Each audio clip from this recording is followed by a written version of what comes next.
Thank you for tuning in to this meeting of the Downtown Development Authority. This meeting will start at 8 a.m. Please keep your sound on, and we'll see you soon.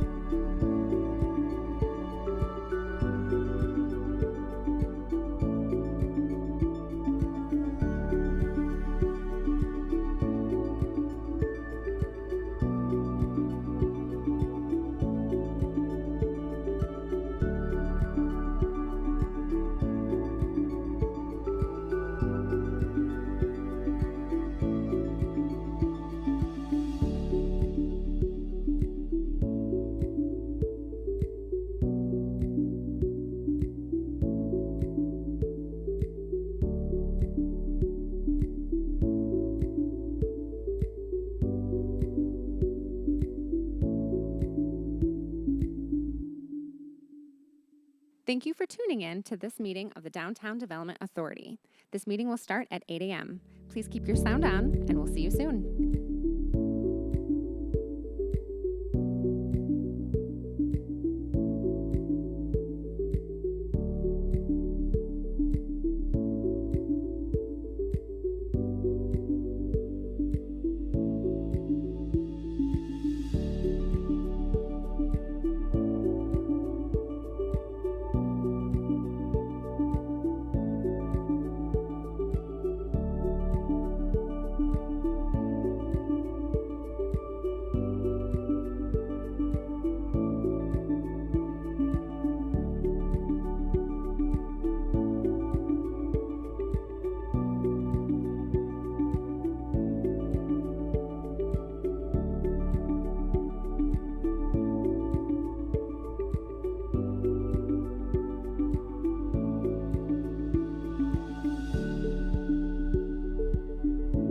Thank you for tuning in to this meeting of the Downtown Development Authority.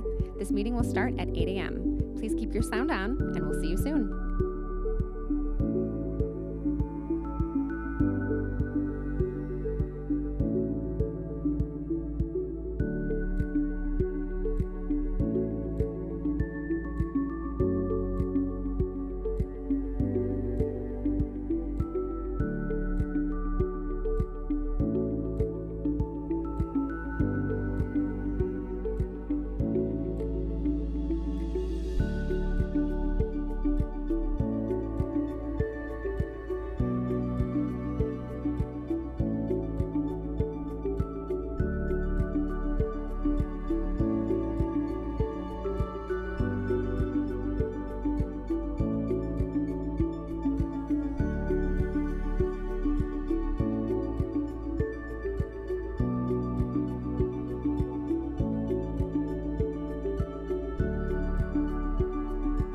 Thank you for tuning in to this meeting of the Downtown Development Authority.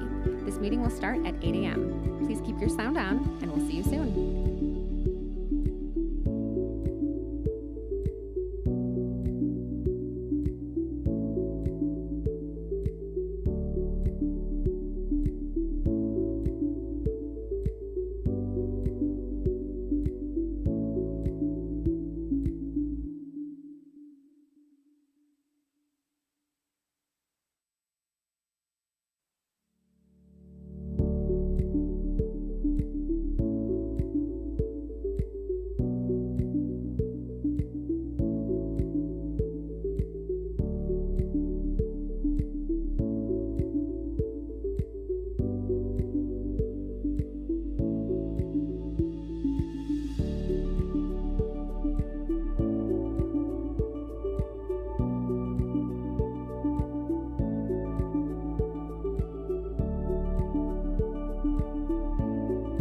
Thank you for tuning in to this meeting of the Downtown Development Authority. This meeting will start at 8 a.m. Please keep your sound on, and we'll see you soon.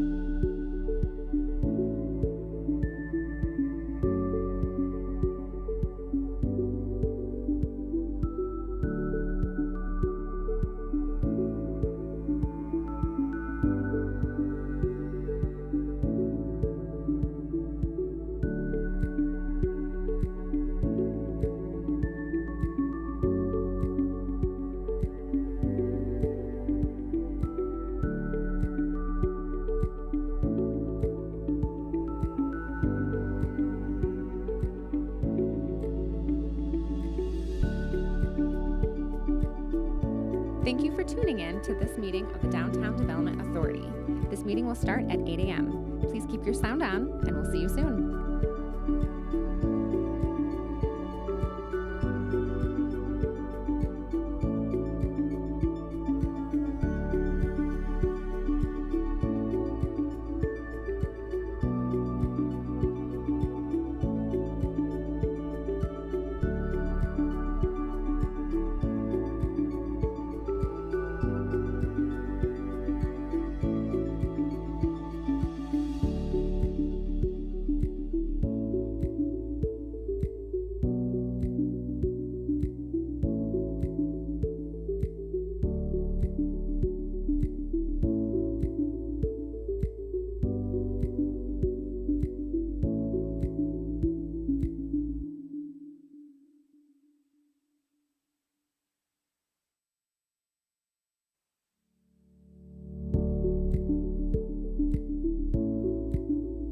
Thank you for tuning in to this meeting of the Downtown Development Authority.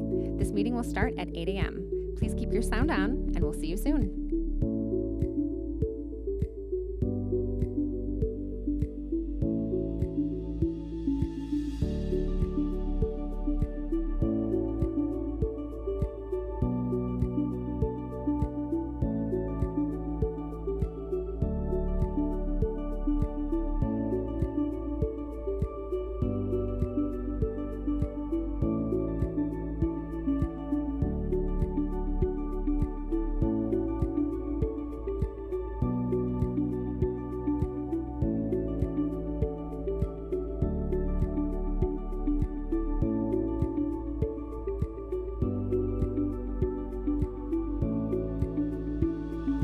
Hello, and welcome to this live stream of today's public meeting brought to you by Downtown Gun Rapids, Inc. We will begin shortly. Please keep your sound on, and we'll see you soon.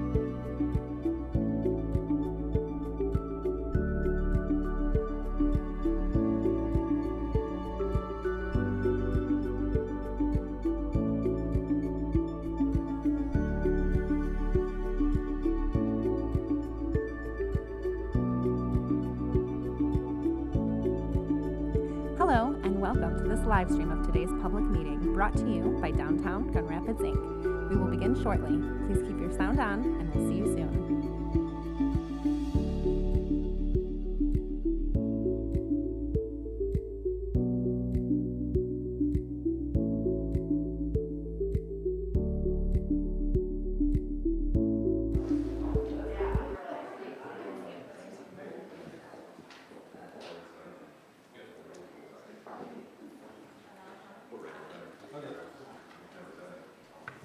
All right.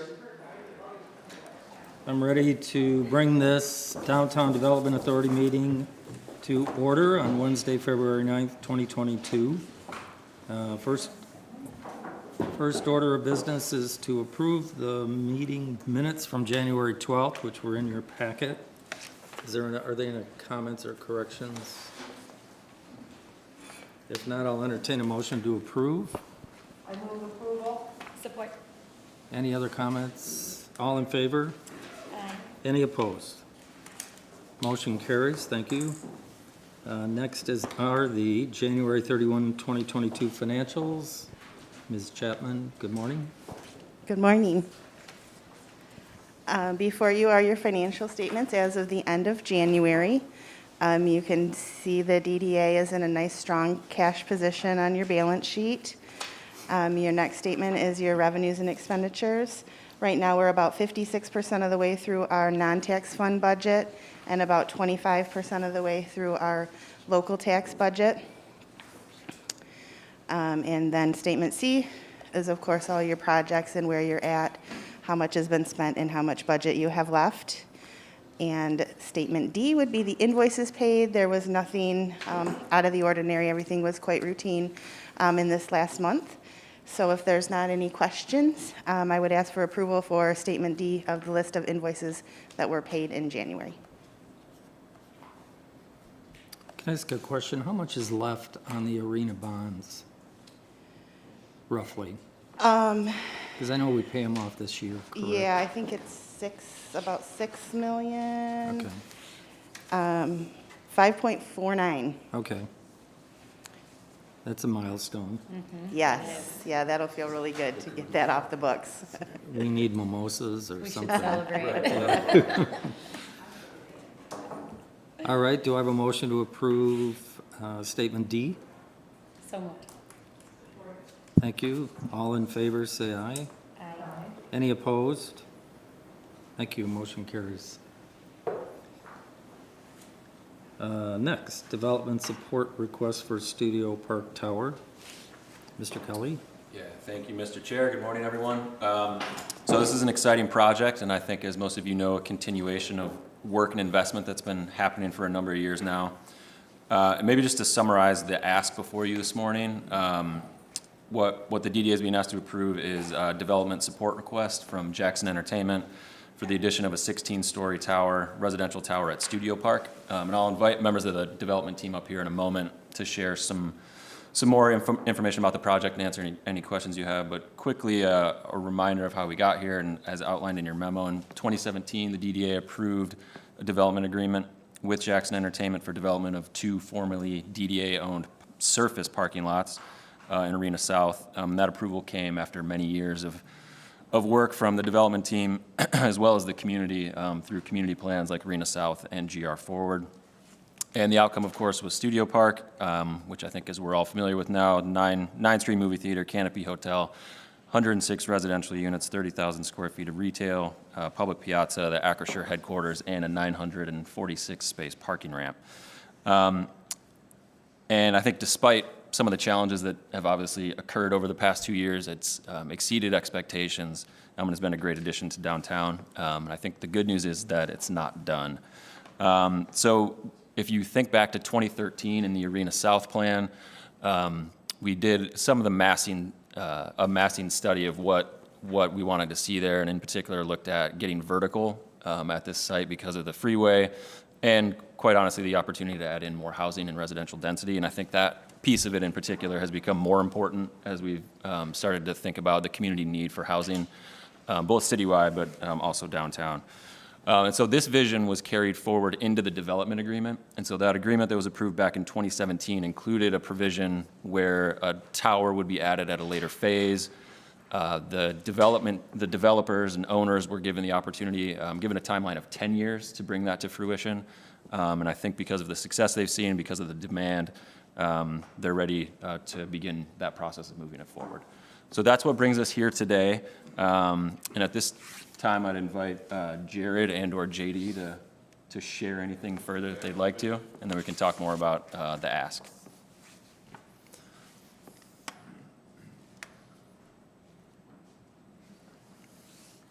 Morning, JD Lokes, president of Studio C and partner in Olson Lokes Developments. This is my 3rd day in a row wearing a sport coat, which, based on my theory of correlation between sport coat and return to normalcy, means we're 75% back to normal, which actually correlates almost perfectly to the attendance at the auto show and the RV show, and quite close to the recovery of the movie theater industry as well. So congratulations, everybody. We're getting there. We're getting there. Studio Park is, I think, familiar to all of you. When I came before you in 2017, it was the most complicated deal that I have ever and probably will ever work on, and probably the same for a number of you in the room. This one is hopefully quite a bit more by the book, as they say, with addition of 16 stories on top of 6. I call it a 22-story tower versus 16. And we'll bring 165 market rate apartments as well as 28 condos available for sale on the top of the tower. So we're really excited about that. The apartments that we've currently constructed, the 106 apartments, are 100% full and on a waiting list, so that's great news. The entertainment assets, as we just discussed, are recovering, and the Acrisure was really a big win for everybody, for us and for the city, I believe, and they're locked into a long-term lease there and have plans to expand at some point in the future. So we're really excited about that, and things are going quite well. The hotel obviously opened at quite possibly the worst possible time for a hotel to open, but as I understand it, although it's not under our management, it's actually doing quite a bit better now and maturing into where they'd like to be. So with that, I'll just pause and ask for any questions. Any questions? What's your timeline? We'd like to begin construction in the second quarter. Okay. We say we're breaking sky versus breaking ground Yeah. because there's not any ground left to be Yeah. broken, but this will be a skyline building for Grand Rapids. Thank you. It is. I don't have a question. Just to let everyone know, JD presented yesterday at our economic development project team as well at the city, and moving forward on that front at City Commission as well. So excited to see this. Yeah, I'll be interested to see how you do a groundbreaking and air breaking. Sky I'm breaking? sure you're going to come up with something creative. Yeah. And I'm glad it's a tall building. We've been talking about that for a long time. Yeah. We need more height, so thanks. Yes. What's the size of the apartments and the condos, square footage? The total size of the building or No. per unit? So we'll have a range of units between studios and 3 bedrooms. They'll be a little bit larger than the units that we've constructed currently at Studio Park. I think that we're trying to diversify our resident base a little bit, and so in the first phase, we're largely built anticipating a lot of users who were before having kids, and this is trying to attract a few more people who are on the other side of the spectrum and the empty nesters to Studio Park. So they'll range in size from about 500 square feet to several thousand feet. Are you interested?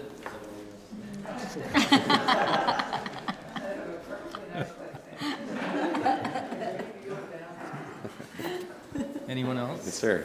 My Yes. question is, do you have any idea how the flow of traffic will be obstructed with construction, like what roads will be closed, as a tenant? We can't take anything else to slow us down, so. I hear you, I'm man. wondering where these things are gonna be.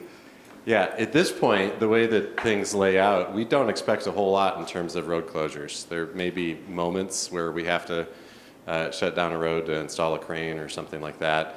We expect most of our staging area and lay down to either be on the top level of the parking ramp. It won't shut the parking ramp down, but it may lose a level for a period of time.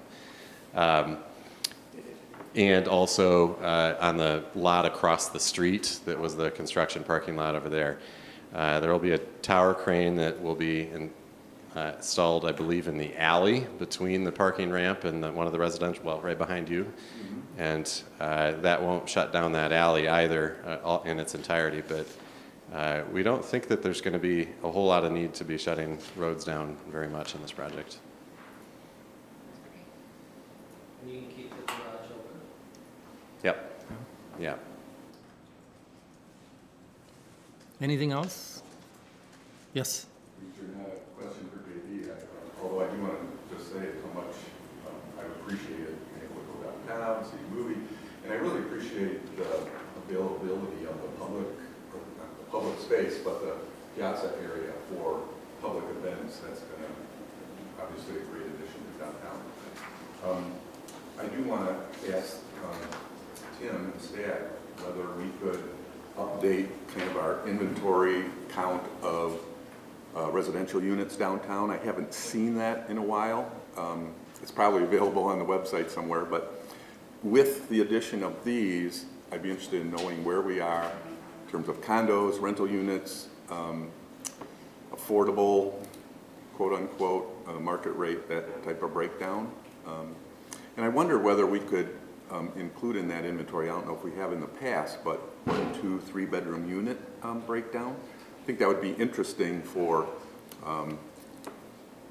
developers looking at developing downtown, what's available already. Yep. Just some thoughts. We continue to track inventory, so we can share that today. I don't think we have a breakdown by bedroom count yet, but that's something we could look at. Might take a little more time to gather, but yeah, we've been tracking housing since 2013. If you could send that to us, that'd be no great. problem. Thank you. Anything else? No, I guess maybe just to reiterate the ask before everyone. So, yes. What's before you is a request for development support approval that would be used for support of the Phase 2 tower. Ask is for an amount not to exceed $600,000. Do we have a motion? Move approval. Thank you. Thank you. Any other comments or questions? All in favor, say aye. Any opposed? Great. Motion carries. Thanks, JD. Good luck. Look forward to seeing the crane.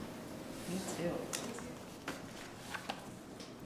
Next, we have the Market Avenue Pedestrian Safety Enhancement.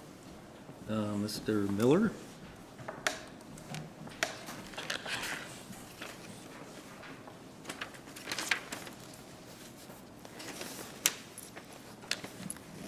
Good morning. Morning. Yeah, so I'm here to actually talk about a series of pedestrian safety enhancements. There's a total of 7 of them in the packet. The first one that we're going to discuss is the one that actually needs the motion. The remaining 6 are going to be for information purposes, with the anticipation that we will be coming back to the DDA for future funding support when those start to evolve. So the first one is, I'm gonna jump one slide ahead here. A lot of what we're talking about today are what we refer to as RFBs, rapid flashing beacons. We're installing a series of these to make the intersection a little bit more predictable and safe for pedestrians crossing it. So I just have a couple of examples of recent installs within the city of Grand Rapids. There's one on Michigan Street on the west side of the bridge, as you're all aware of, and then another one over on Jefferson by St. Mary's or Mercy Health. So that's when we refer to an RFB, that's what it is. It's a push-button actuated sign. It flashes to let drivers know that pedestrians are crossing that intersection. So this first one that we're talking about is at Market Avenue and Weston, so just south of Fulton Street. This is the one that actually requires the motion today.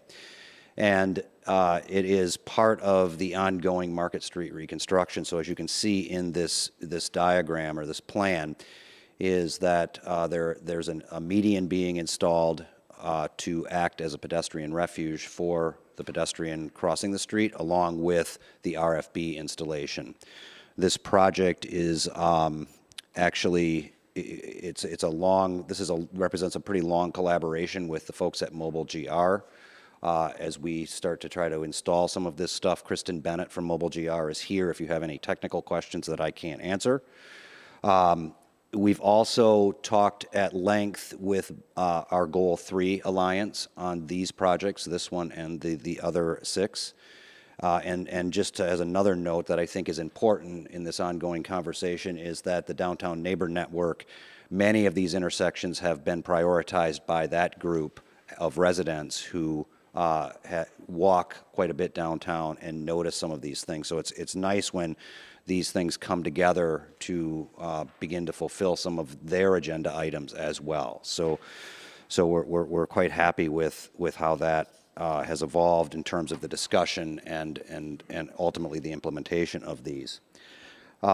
So this one at Market and Weston it was approved. The design phase of this was approved by this group back in April of 2021. We anticipate that the construction of this will be in 2022. Our hope is that some of the funding, particularly for the purchase of some of the equipment, can happen in this fiscal year. The cost that we're asking for investment from the DDA today is $67,000 for this installation. That includes a 12% contingency, as most of our projects do, just to make sure that we're covering whatever on-scene construction cost or market fluctuations that might happen. So I'm going to pause there with this one, take any questions that you might have, and then have a motion for this one before we move into the other ones. Yes. I have two questions, Mark. I'm curious if we have tracked any data about the effectiveness of some of the other ones that we've put in. I'm curious, like, are they working? Are cars stopping? Have we had any accidents? I can't speak necessarily to the accidents, but I anecdotally, since I walk quite a bit, and this one that I was referring to on Jefferson in particular, because it has a median put in, a temporary median put in, has definitely slowed traffic there. Okay. And I think that I had a meeting with Mercy Health earlier this week, and we discussed these kind of things, and they're actually quite happy with the way that that has turned out, and it's caused them to rethink that street, or to begin to rethink that street in terms of its speed. So there are still some speed issues there. These are, in my mind, these are beginning to be incremental steps in some cases. We put them in, we see how they go. Michigan, it remains to be, there's still quite a bit of speed there. There's a hill, the street itself is designed in such a way that the speeds are quite high. So I think that those are things that we continue to try to monitor in some of those cases. But it's always a question of, like, what is the quality of the traffic in terms of the speeds, and then obviously quantities as well. I mean, some of these streets are much lower volume than other streets. Okay. This is a difficult crossing, too. Yes. It is, I agree. And then my other question, and I think I've brought this up since I've been on the commission, have we made any headway in thinking a little bit differently about crosswalks to be more artistic and creative? I think that those are ongoing discussions that I would defer to Mobile GR for. Because they're in almost every other big city Yes. I go to. Yes, and I think that we've had, as our organization has continued to be proponents of those, and I think that we will continue to try to have more discussions about those, because there are instances, even in the DNN conversations, where that is brought up. Yeah, okay, good to know. I'll keep it on my list. Hi, Mike.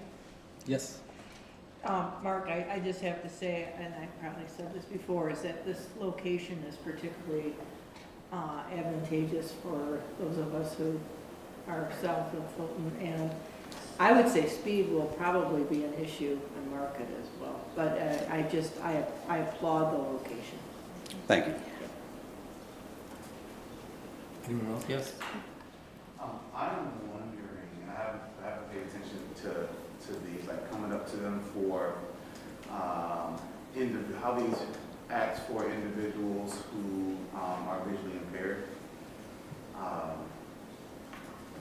So, is pushing that button, I forgot how to say this.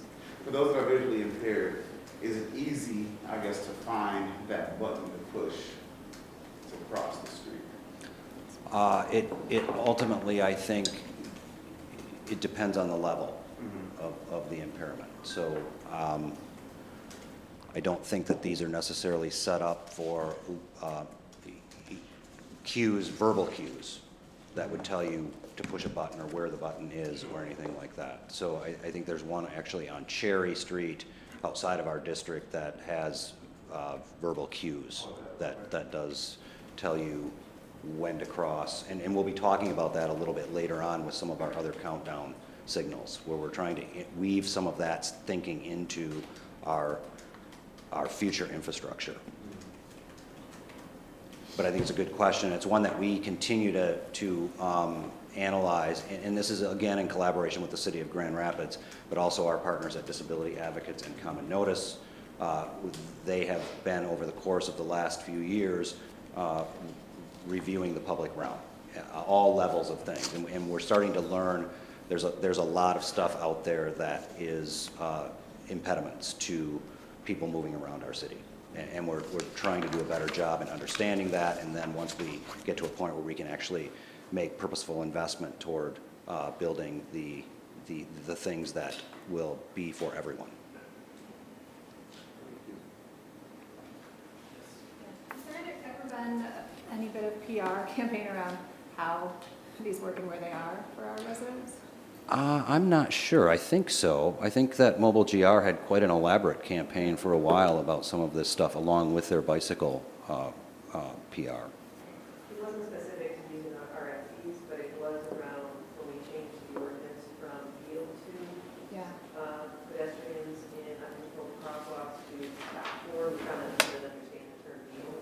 Just modified the ordinance. It means really the same thing, yield and stop, but people just understood the term stop better. So we do have some materials around that. We're hoping to kind of expand on that as a larger safety, general traffic safety, what items we want to cover. We certainly want to drive them around actual issues we're having. So we're trying to do more analysis on what type of crash situations we have. But retraining drivers to yield or stop pedestrians is something we train. We do find that we have better compliance in areas with some of these higher treatments. So like downtown in Ottawa, here in City Hall, has been some of the highest compliance for a long time. Monroe Street's getting better too. I think a combination of the street cross-section changes, the median, and then we also take them out of the conflicts with left turns onto Weston improves the situation here and predictability. Other questions? Do you want to remind us your ask? $67,000 for this one. Do we have a motion to approve? Or any other questions first, or? Motion for approval. Thank you. Support. All right. Any other comments? All in favor, say aye. Aye. Any opposed? All right, motion carries. Thank you. Thank you. Next. Okay, so we'll go through the rest of these relatively quickly. If you have questions, I'll pause after each one just to, in case there are questions. So none of these they don't require a motion today. They're just for information in anticipation of coming back later once we have more design information and hopefully bids on them. So this one is an RFB on Lafayette Avenue at Mary Free Bed. It's right at an existing crosswalk, as you can see, right below the skywalk that connects those two buildings. So it's circled and highlighted there. Any questions on this one or comments? These are all still being worked on, so they're not at the same stage as the previous one was. Next one is at Cherry Street in Ottawa, and we've discussed this one a few times with you. You actually approved the design funding for this one back again in April of '21. This is right at where the Ottawa Avenue was extended, just to the east of Ottawa Avenue. It's an important crosswalk. It's connecting downtown to the Rapid Central Station. There's quite a bit of activity there, and it's underneath 131. So this again has a new crosswalk put in and RFBs on both sides that really do the same thing that the previous ones that we've talked about. Any questions, comments? The next one is, again, an RFB on South Division Avenue at McConnell.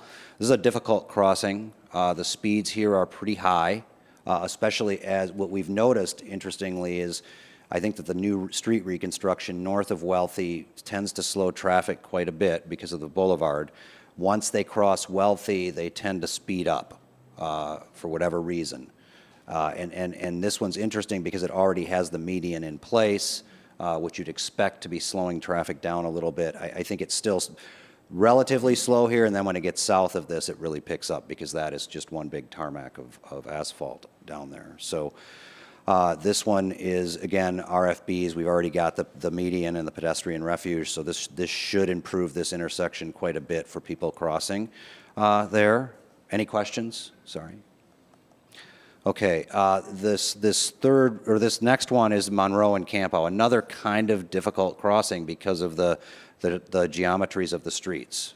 They're curving And there is still quite a bit of pedestrian activity here. It connects at the Blue Bridge, so this is an interesting intersection. This is one that has specifically been highlighted by the Downtown Neighbor Network as a high priority intersection because they notice the amount of conflicts that sometimes happen here. Again, and our RFBs here as well. Any questions? Okay, this one is a little bit more elaborate. And maybe some of you have heard about this. This is at Monroe, basically at the crossing between City Hall and the Convention Center. As you know, there are 2 crosswalks there right now. The plan in this case is to remove those 2 crosswalks, consolidate them into one, and that's a little bit more predictable because there's 1 instead of 2. But I think more importantly, the construction of a median here. So you can see that in the drawing that's above. So this provides for that refuge. And I think that's what we're seeing is that's a little bit more important sometimes to be able to cross a street like this and have a place where you can stop, particularly people who are wheelchair users or people pushing strollers or having little children with them. Those are all things that sort of help them to not have to navigate the entire cross-section all at once. So this is elaborate in that sense in terms of the construction. We plan to put some movable planters in this median. The project also will include new landscape planters on the east side as well with trees in them. Those are not shown in this illustrative, but they're on some of the construction drawings that we're working through right now. The other thing with this, and I think that this is probably the thing that's going to make it most prominent in terms of its visual, presence, is there's going to be a mast arm that crosses the street here. So a large mast arm that has the beacons on it for vehicles, and it's a new thing, relatively new thing in West Michigan. I think there's something similar if you've seen it on Michigan east of downtown, that you're still pushing a button. You still have flashing beacons, but there's also beacons on the mast arm itself. So this is in your packet. This was actually in there that begins to show what this it's called a pedestrian hybrid beacon. And you can sort of see the different lights that are hanging from the mast arm and what they tell drivers to do. So I think that this is a lot more aggressive than the RFBs that we're doing. In this particular location, I think it's a good spot because of the amount of traffic that crosses there. Oftentimes we have a police presence there that directs that traffic. So this should alleviate some of that as well. So we're excited about this because it's sort of the next step up. It's a technology that is sort of the RFB more on steroids. And I don't know if there's technical questions that you would have about this that perhaps Mobile GR can answer if there are questions.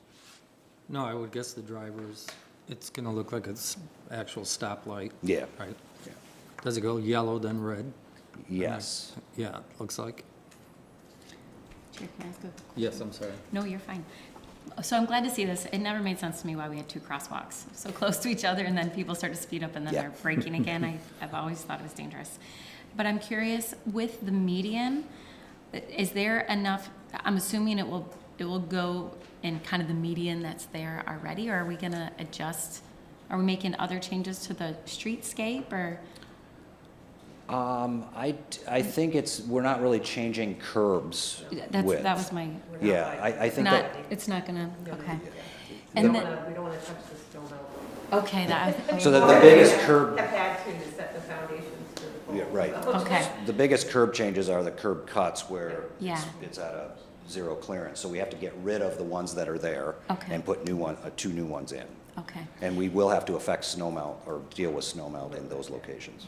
And it'll be moved down further, so it's. in between the two. It's in between. Okay, Yeah, because it that's is what tricky with the rapid station. If you go out in front of City Hall now, you can't necessarily drop the foundations Oh. already.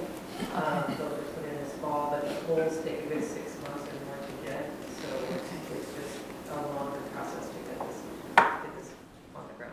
Okay, good to know. And then for the tree plantings, can we plant trees in the green space in front of City Hall, like larger ones? Maybe perhaps something that we can explore. I don't know if we could do something with this project, or it's just an ancillary thing that DGRI does with our partners at Friends of Grand Rapids Parks as part of our tree planting campaign. Just seems it'd be more substantial than planters. Yeah. Well, I think that it's probably a both, I would imagine. Okay. The planters will help. I think that when we put a plant, like these curb planters, near the curb, they do help to slow down traffic once the tree is established, because there's just something vertical there that the driver has to be aware of that they're not typically aware of. So the more sort of that friction on the edge that you can get, those trees, lights, people, that tends to help to slow down traffic over time. Okay. And again, these are all projects that will come back to you when they're more developed and when we have a better idea of what the cost is and the implementation schedule of them. So I think this one in particular, there will be more detail when we come back. Great. Any other questions? Is this really the future of all of these, or? I don't know. I think it's a wait and see, probably. I mean, Generally, you use the pedestrian hyper beacons at multi-lane locations where maybe your gap, what we call gaps, are not great. McConnell was a different story with Division McConnell. We have a different kind of gap pattern with traffic, so we found that pedestrians can cross in 2 stages. But if things change down in the southern part of downtown, we may find that we need to upgrade, and then we can take that RFB equipment and relocate it to another new location or use it for replacement equipment. So. Okay. But usually when you have 1 lane each direction, you can, a rapid flashing beacon is more than sufficient unless it's significant. You can't also use pedestrian hyper beacons at full 4-way intersections currently. So, just a question, these non-artistic ones that you're putting in, as the mayor loves so much. So, the 60-some thousand that we approved, is that a piece of the cost? Or is that basically the cost of these? in that particular case, I believe it's the cost of the intersection. Okay. And it's always going to vary, so it just depends upon what the other funding source is, what larger project it might be part of. And so I think that what we're going to find as we continue to go through these is that, as with everything, there's some volatility in both the supply chain and the bidding process. So we are always like cognizant of where that's at and how it's going to impact some of this stuff. But I think that this one is interesting, or the previous one, the one that you actually approved the budget for on market, is part of the larger market reconstruction. So we're continually changing the dynamics of that street moving forward. Okay. I want to clarify, it was up to $67,000. Yeah. We're trying to kind of add some fluff because the market pricing is very up and down. You mean contingency? Contingency. Yeah, I mean, we add contingency in our projects, but we've been conservative lately because of the volatility and equipment pricing and the timeline. Where is that going to shock you? And then the last one in this series, and I don't have a slide for this, but this is a retrofit of 9 downtown traffic signals with the countdown pedestrian signal heads. And this is really part of a bigger funding project. This investment really is supporting a federal highway safety improvement program grant that the city obtained, and this is really a 10% local match for that ultimately. So when it comes back to you, we'll have a further discussion about the dynamics of that. But these are a little bit akin to the earlier conversation in terms of, trying to address other users within the street space.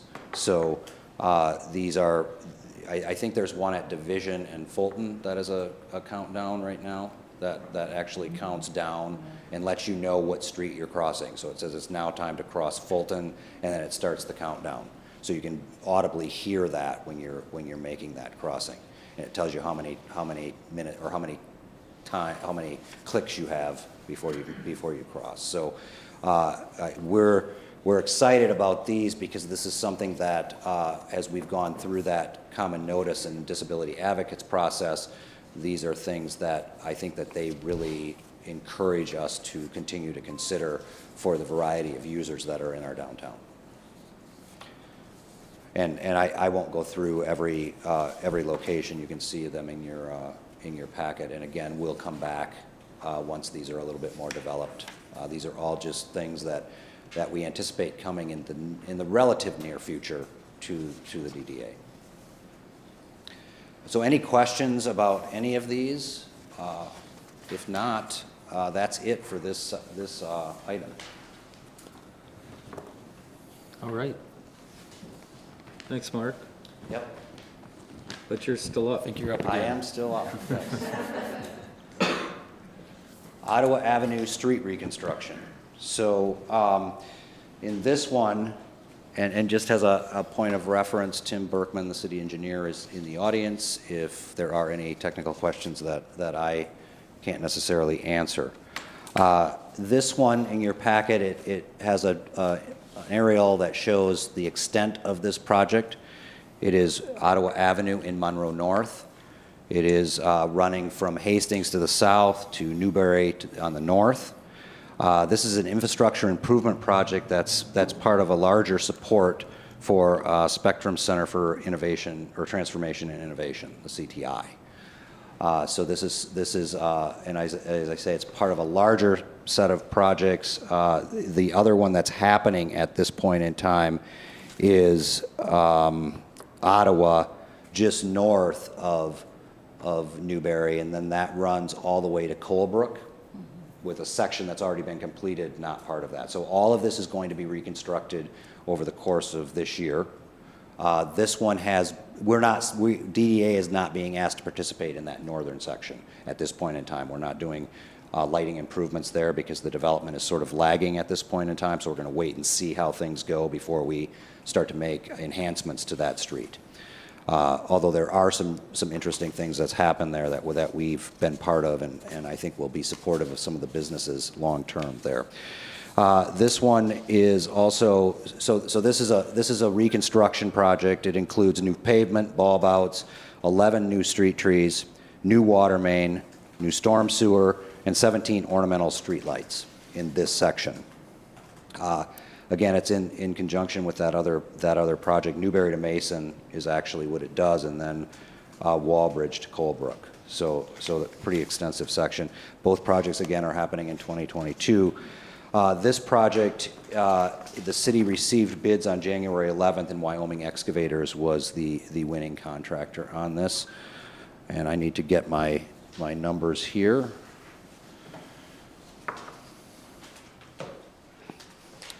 So, and this is broken down in the memo, but I'll go through it again. So lighting for this, the ornamental street lighting, and I have an image here of what that is. So this is an example of the ornamental street light that we're putting in. This one happens to be on Newbury Street, but these also exist on Ottawa south of the highway, the part that we just redid, and those run all the way to Fulton Street. So it's basically the same kind of light fixture.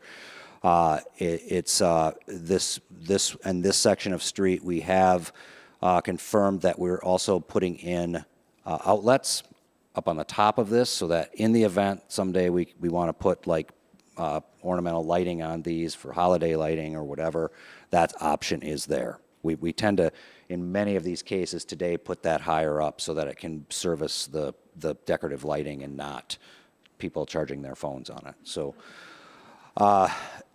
that's a big component of this project. That lighting, again, is about $379,000, $379,404. And then the sewer portion of this work, which is one of the big pieces that is in support of the Spectrum project. The storm sewer commitment from the DDA is $346,096. So with those two and a contingency, so again, we're putting a contingency on this project of 12%, even though it's been bid We like to have a little bit of flexibility in terms of if something happens during construction, we don't have to come back to you for X number of dollars. So these are always not to exceed numbers for the project. So in this particular case, the recommendation is to have the DDA authorize funding for an amount not to exceed $725,500. And that's for the reconstruction of this Ottawa Avenue from Hastings to Newberry Street. It's funded through the Goal 3 streetscape improvements. And then just as a point of reference for you, the entire project cost is $1,571,313. So the DDA's commitment to this portion of this work is about 46% of the overall project cost. But it's important to put that into context because the other portion, the northern portion, has an estimate of about $4.4 million. So there's quite a bit of extra investment happening here as part of the redevelopment effort in Monroe North. So I'm happy to take any questions. And again, Tim is here if there are technical questions. I'm curious, is 24 height pretty typical? I know in some of our neighborhood business districts, the decorative lighting is quite a bit shorter. I had the whole debate years ago over in Uptown about the height of the lighting, the ornamental lighting. So I'm just curious, is that now pretty typical? It's pretty typical for what we've been doing downtown. And I think that we would like to try to, as an entity, try to keep the lighting relatively consistent in terms of its height and its style. The other thing that this helps us to do is if we want to retrofit later with banners, we can do that with a little bit more room to put those in. That makes sense. I think that there's always been debate about that. These are 24. Sometimes it's thought of that 16 is a better height, and I think it largely depends upon the context that you're dealing with. So when you have a shorter buildings, 3- and 4-story buildings, or 2- and 3-story buildings that would be in a neighborhood business district, it might be better to have like that shorter post. But in the case of downtown, we've got some taller buildings, so these sort of help to frame the street a little bit relative to those buildings. Yeah, that makes sense. Thanks. Any other questions? Jim? One of the things I really appreciated about the historical reconstruction of Ottawa, kind of around the market and north of the market, was getting rid of the utility poles and the lines up there.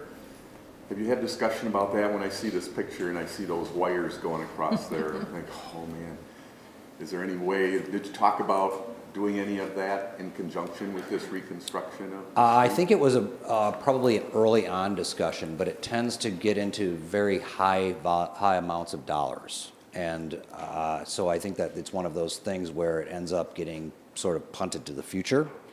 I think one of the interesting things that is happening here is that the discussion is happening and that it continues to happen. And I think that Spectrum has been a pretty good proponent of like realizing that maybe that's not what they want around their new building. So I think it's something that we might look at in the future as they get more in place and start to live in the neighborhood a little bit more. For other streets as they're reconstructed? Okay. Yeah, I think that this Monroe North is full of it. So I think that you have many of the streets have that because of the industrial nature of the area. It's always fascinating to think about this area because it has all that industrial heritage, and that we're seeing that changing. I mean, it's in transformation right now. You can walk through there and see it changing. So I think that's just going to be something that we continue to grapple with moving forward. Thanks. Sam, is there any, do you have anything to add? I don't want to put you on the spot, but I know there's been discussions that have been going on in this neighborhood around that very issue. Yeah, well, I'll just add to that point, that's one of the other benefits that these streetscape enhancements offer. When you bring in decorative lighting, street trees, other street furnishings, suddenly, the ugliness of what was overhead starts to fade and your eye is drawn more towards these elements. But Consumers is doing quite a bit of work in the area, and I imagine if there's opportunities underground, that will be done, but that is a significant cost. But yeah, Mark touched on it. Overall, there's about a planned investment of about $7 million in this corridor because not only the two projects that he mentioned, we're also looking at the Coldbrook, Ottawa, Monroe intersection that'll be done in now 2023. And so combined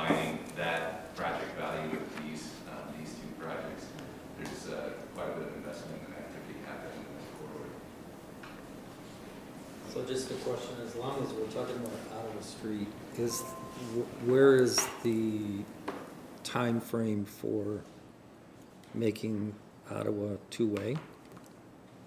I am not sure where that stands, actually. Perhaps our friends at Mobile GR have some. We did the road, we constructed it such that it could be two-way in the future, but right now we don't have the resources again for the signal infrastructure. There is not sufficient resources to be able to go through and do that, but it is all prepared to be able to do that. We also have plans to update the downtown network plan as a result of all the investment that's happened, and that includes looking at 2 additional one-way streets, which is Lime and Fountain. And then the plan is, once all that's done, we could talk about what the changes would be.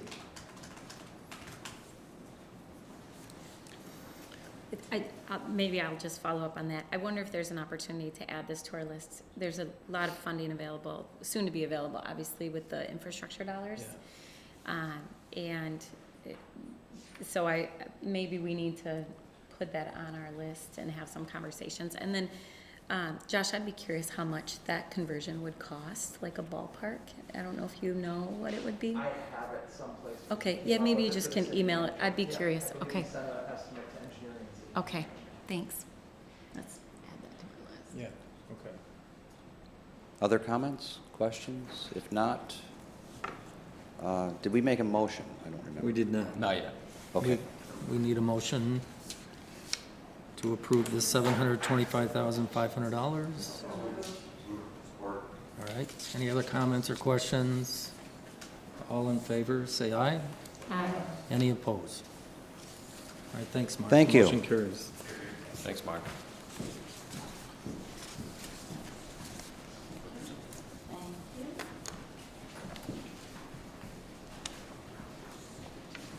Good morning.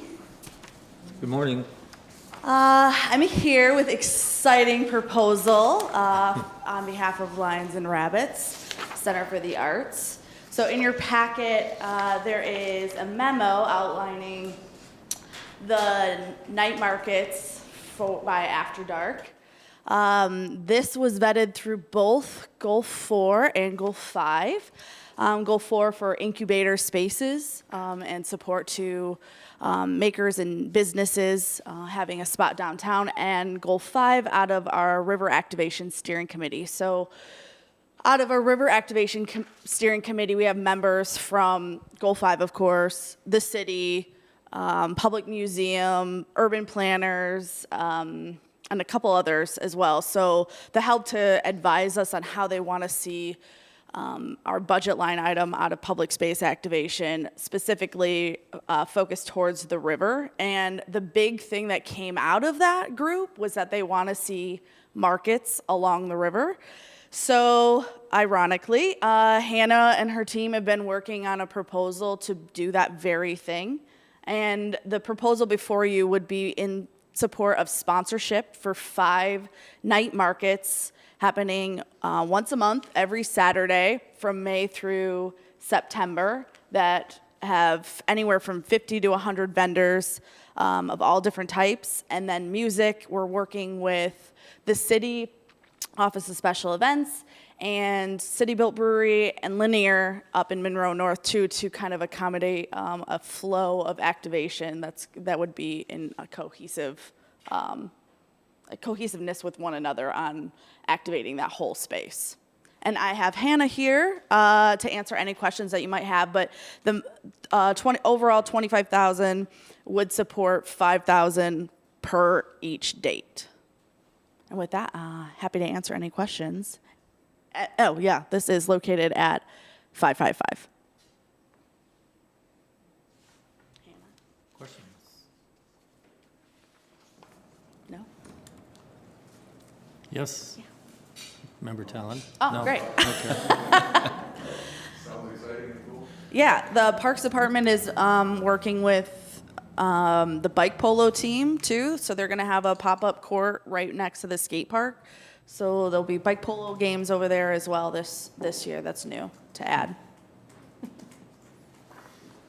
Sounds fun. Yes? Do we have any idea of the interest level by potential vendors? Yeah, so musicians alone, we hosted a call last year to see how many musicians we could get within like 3 weeks, and we had 54 different bands apply. So there's definitely a need for that. I think with the work that we do, the most that we see a need for is that small business that needs like a 4x4 space that can sell a couple smaller things and then work their way up to bigger markets. So I have a feeling that there's going to be a lot of those kinds of vendors. But also a goal of ours is to, push a little bit and see if there's some, if you could get a barber in there, like what would that entail? What kind of space would they need? So just kind of playing around with the innovation of the space in general. Thank you. All right, any other questions? Would entertain a motion to approve the 25,000. I'll make the motion. Thanks, Mayor. All right, any other comments? All in favor, say aye. Aye. Any opposed? All right, motion carries. Thank you. Good luck, yeah. All right, Mr. Kelly? Yeah, thanks, Mr. Chair. A couple of things to highlight. First, related to World of Winter, since this is our last meeting while the event is still going on. In celebration of Black History Month, we do have one more walking tour that'll be happening on February 23rd, and that follows 3 previous walking tours. So if you haven't had a chance to see that, please do. Of course, that's also available on an app if the dates don't work for your dates or times. In addition, wanted to highlight there's a few new installations that are in. So one up at the 555 skate park lot that we were just talking about with the loop. The loop up at 555. And then importantly, this weekend, the Valentine sculptures will be up and going out. So starting about 2:30 a.m. Friday morning, the team will be out getting that stuff ready. So hope to see you down for that. And then a new install will be happening at Anabawan Park next week. That'll be in place of the bunnies that were up in a huge hit. So a lot of things going on World of Winter wise. And then from an event standpoint for the weekend, so Icebreaker, that's the 500-pound ice block that gets carved based on a public vote. That'll be happening at Rosa from 12 to 5. And then Sunday, there's movies in the Piazza. So a lot of things to still go see and do, and new attractions for World of Winter. So hope to see you out there. And then a couple of project highlights for you. One, our retail strategy committee is going to be getting together on Friday that we hope will complete that work. And so we can bring that back to you in March. Again, that's looking at how can we make sure that our policies are aligned and our work is aligned to make sure that we're getting a retail cluster that we think can be successful in downtown. We are also looking at an RFP for the dash lots. So in furtherance of the Bridge South study, we have one drafted and put together. I think we just need a little bit more work with staff and then some of the board members to get that ready to go. But that's something that we'll be looking to get out in the next few weeks, and we'll keep you updated on. And then the Hill and River Network, as well as the Van Andel Arena Alley. That work has been going on, obviously, for the past few months. Conceptual drawings are done, and now moving into engagement. And so we're expecting and are planning to have an update for you in March as well. So we'll bring those concepts for you to see and report out on the engagement that has occurred.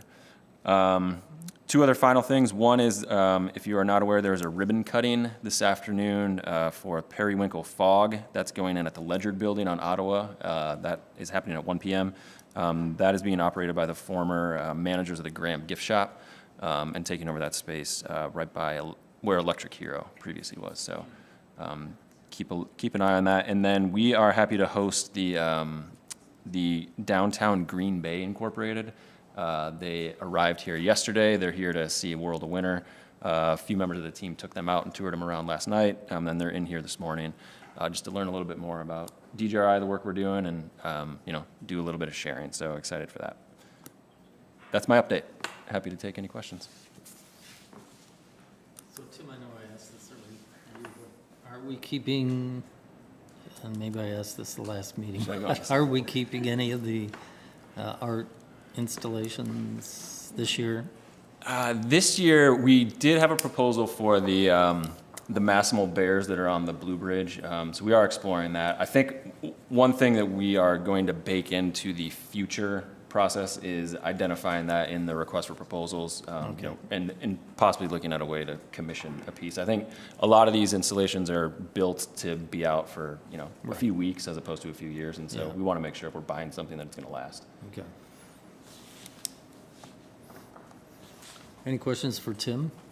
Yes. I just wanted to thank you all for including the Art Prize busiest hours piece from last year. Yeah. So very helpful, very helpful. Thanks, and yeah, there's some additional information that we'll gather and share out, but yeah. And thanks to the mayor. Get all of it. And Tim, I'll ask the question I feel like I ask every month for the last 6 months.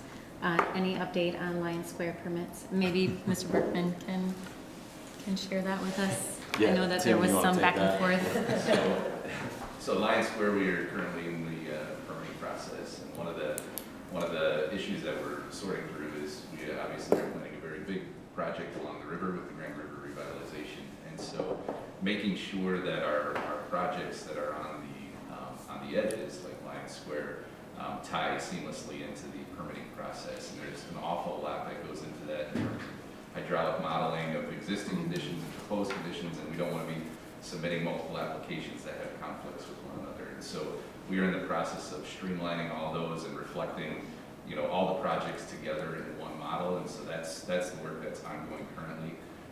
But we are also exploring some additional funding opportunities that hope to have some news to report on soon. But if all things go well, we should be looking at construction this summer. Okay.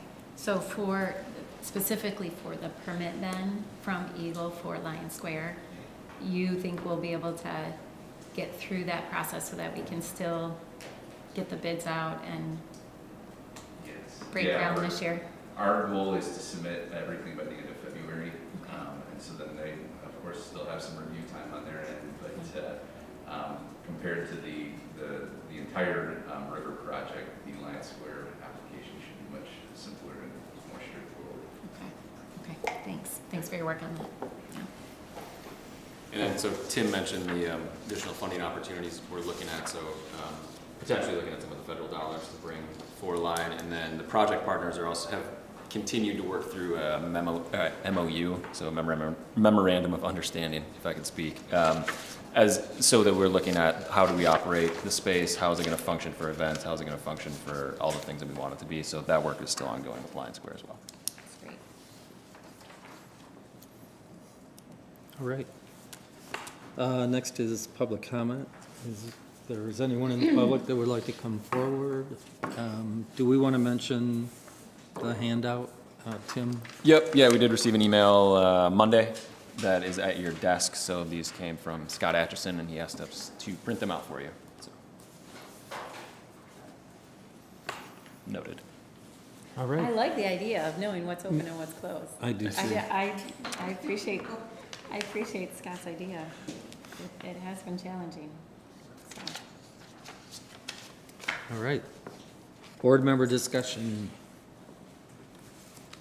Words of wisdom, Member Talon.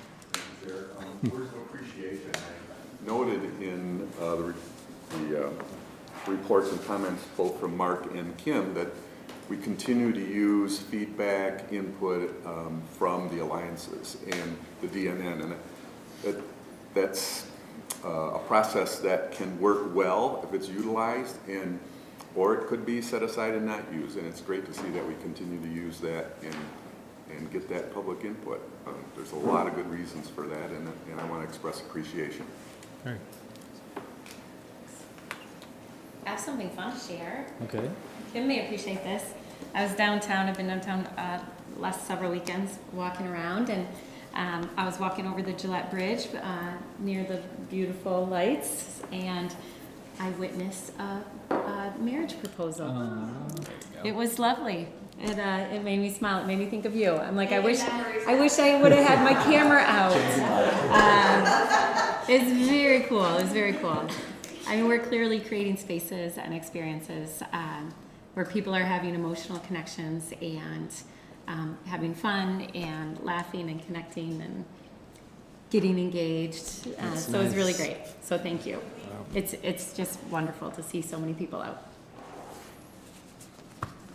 Anything else? Great. Thanks for coming. We are adjourned. Thanks, everyone. Okay. You have 5 seconds. Yeah. So Tim?